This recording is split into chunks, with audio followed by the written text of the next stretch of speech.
The North Korea threat, of course, on the mind of the president during this trip, but it's also on the mind of our military brass in the U.S. As national security correspondent Jennifer Griffin reports, they say the only way to destroy the rogue regime's weapons of mass destruction is an all-out assault. In a blunt new assessment, the Pentagon warns Congress the only way to secure and eliminate North Korea's nuclear weapons located in deeply buried underground facilities would be to use U.S. troops to conduct a ground invasion. It is the most bleak assessment. I've spent a lot of time reading the intelligence.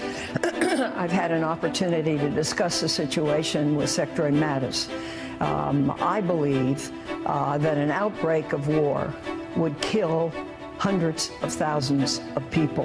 According to the letter penned by Rear Admiral Michael Dumont, Vice Director of the Pentagon's Joint Staff, and obtained by the Washington Post, North Korea's response would likely include the use of biological weapons and a long-standing chemical weapons program with the capability to produce nerve, blister, blood, and choking agents.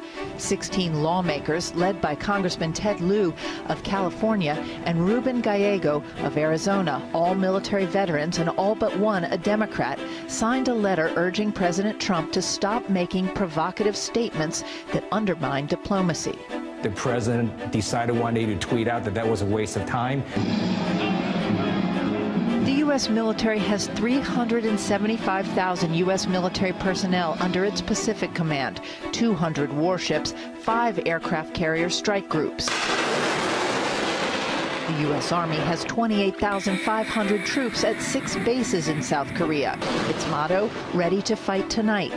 The U.S. Air Force keeps F-16s on strip alert there to launch at a moment's notice. 50,000 American sailors and Marines are based in Japan. The Air Force recently announced it would deploy F-35 Joint Strike Fighters to Japan for the first time.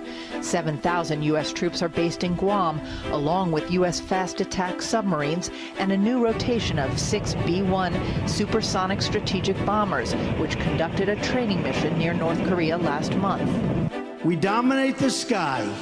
We dominate the sea. We dominate the land and space. But on Capitol Hill this week, a North Korean diplomat who defected last year had the following warning. Frankly, Kim Jong-un is not fully aware of the strength and might of American military power. Last year, President Obama gave U.S. Special Operations Command a new role leading U.S. efforts to counter weapons of mass destruction. U.S. Special Operations troops would lead any operation to pursue North Korean nuclear weapons. Some of that fighting would take place underground in tunnels. Removing North Korea's weapons cannot be done from the air, Brett. Jennifer Griffin, live at the Pentagon. Jennifer.